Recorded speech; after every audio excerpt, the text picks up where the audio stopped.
আসসালামু আলাইকুম রহমতুল্লাহ। প্রিয় দর্শক, ভারতের পশ্চিমবঙ্গে রাম রাজত্ব কায়েম হয়ে গিয়েছে। প্রিয় দর্শক, আপনারা দেখতে পাচ্ছেন সেখানে অমিত সাহা প্রিয় দর্শক শুভেন্দু অধিকারীকে পশ্চিমবঙ্গের মুখ্যমন্ত্রী ঘোষণা করার পরেই প্রিয় দর্শক পশ্চিমবঙ্গ উত্তাল, মুসলমানদের অবস্থা খুবই ভয়ঙ্কর। প্রিয় দর্শক, সেখানে বিজয় লাভ করার পরেই তো আপনারা দেখেছেন বাড়িঘর ভাঙচুর থেকে শুরু করে ব্যবসা বাণিজ্য ভাঙচুর, মুসলমানরা কোণঠাসা হয়ে পড়েছে। মুসলমানদের পিঠের চামড়া আমার মনে হয় থাকবে না। মুসলমানদেরকে বলতেছে আপনারা ঐক্যবদ্ধ হন, নাহলে কিন্তু অবস্থা খারাপ হয়ে যাবে। প্রিয় দর্শক, এটা বাংলাদেশের জন্য অশনি সংকেত। আপনাদেরকে একটা ভিডিও দেখাই, অবস্থাটা কি একটু ভিডিও দেখেন।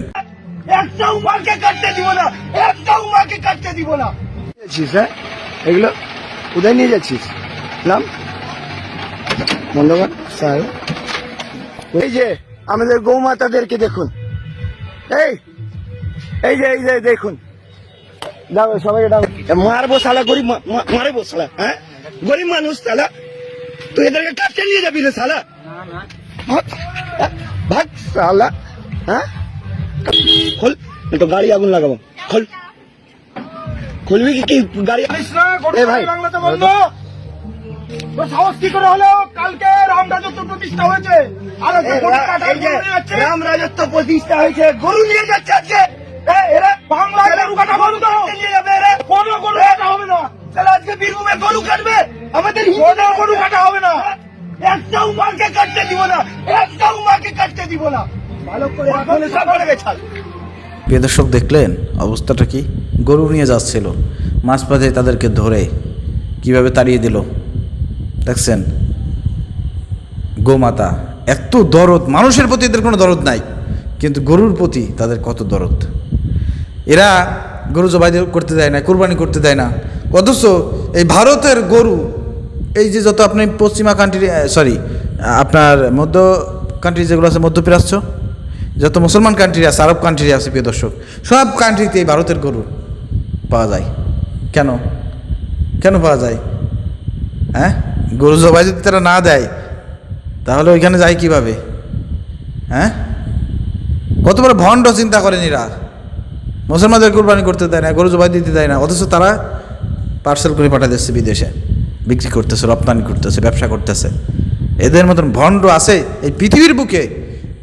ভারতের এই হিন্দুদের মতন ভণ্ড, নোংরা সারা পৃথিবীতে আপনি খুঁজে পাবেন না। তো অবস্থা খুবই ভয়ঙ্কর।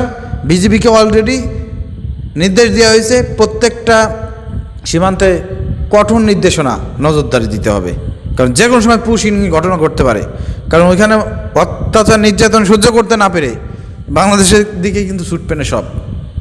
এই জন্য মুসলমানদের করবো ভারতের, আর ভারতের মুসলমানরা ভুল করছেন। আপনারা এবার ভুল করছেন, মমতার আপনারা বানাইতে পারেন নাই, এটা আপনাদের ব্যর্থতা। আপনাদের সবাই একযোগে মমতাকে বানানো উচিত ছিল, কিন্তু আপনারা ভোট দিয়েছেন বিজেপিকে, বিজেপি ক্ষমতা এসে এখন আপনাদের পিঠের সামনে থাকবে না একটারও। এই ভারতের মুসলমানদের অনেক দোষ আছে, এরা দালাল। ভারতের মুসলমানরা বেশিরভাগই মুনাফিক, দালাল।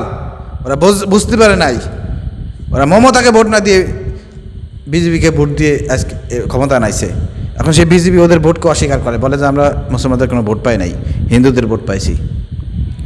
তো ভারতে যদি মুসলমানদের উপর নির্যাতন হয়, সেটা ভারতের মুসলমানদের কারণেই, তাদের কারণেই, তাদের পাপের কারণেই তাদের উপরে নির্যাতন নেমে আসবে। আর তার অনেক ভোগান্তি কিন্তু বাংলাদেশের উপরে আসবে, চাপ আসবে।